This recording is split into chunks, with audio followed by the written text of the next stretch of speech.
সংবিধানের পঞ্চদশ সংশোধনীর মাধ্যমে বেশ কিছু সংশোধনী আনা হয়েছিল, যে সংশোধনীগুলো বাংলাদেশের গণতন্ত্রের কবর রচনা করা হয়েছিল, যে সংশোধনীগুলোর মাধ্যমে বাংলাদেশে ফ্যাসিস্টের চিরস্থায়ী বন্দোবস্ত দেওয়ার জন্য প্রক্রিয়া আনা হয়েছিল, যেগুলো নিয়ে আমরা বলেছিলাম এটা ultra vires to the constitution.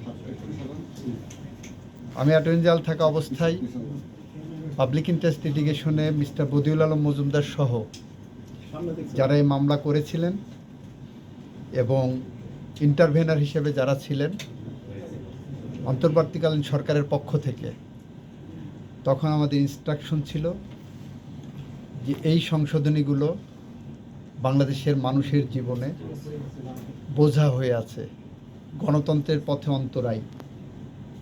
বাংলাদেশে গণতন্ত্র উত্তরণের জন্য অন্তর্বর্তীকালীন সরকার অবশ্যম্ভাবী, অন্তর্বর্তী সরকারের বিকল্প কিছু নাই। তখন আমরা সাবমিশন দিয়েছিলাম সেই লাইনেই। আমরা বলেছিলাম 7 ক 7 খ রাষ্ট্রদ্রোহিতা, এটা দিয়ে অ্যাবিউজ করা হবে, এটা ফ্যাসিজমকে চিরস্থায়ী বন্দোবস্তের একটা নীল নকশা। তো সেই জায়গাগুলো মহামান্য হাইকোর্ট বিভাগ বিবেচনায় নিয়ে কিছু বিষয় বলেছিলেন আলট্রা ভাইরাস দি কনস্টিটিউশন, বাতিল করে দিলেন সংশোধনীগুলো। কিছু বিষয় বললেন এটা পার্লামেন্ট সিদ্ধান্ত নেবে। আইনের জেনারেল ইন্টারপ্রিটেশন হলো পার্লামেন্ট এটা সিদ্ধান্ত নেবে, এটা বলার অবকাশ রাখে না, কারণ পার্লামেন্ট ইচ্ছা করলে এটা যে কোনো সময় বাতিল করতে পারে।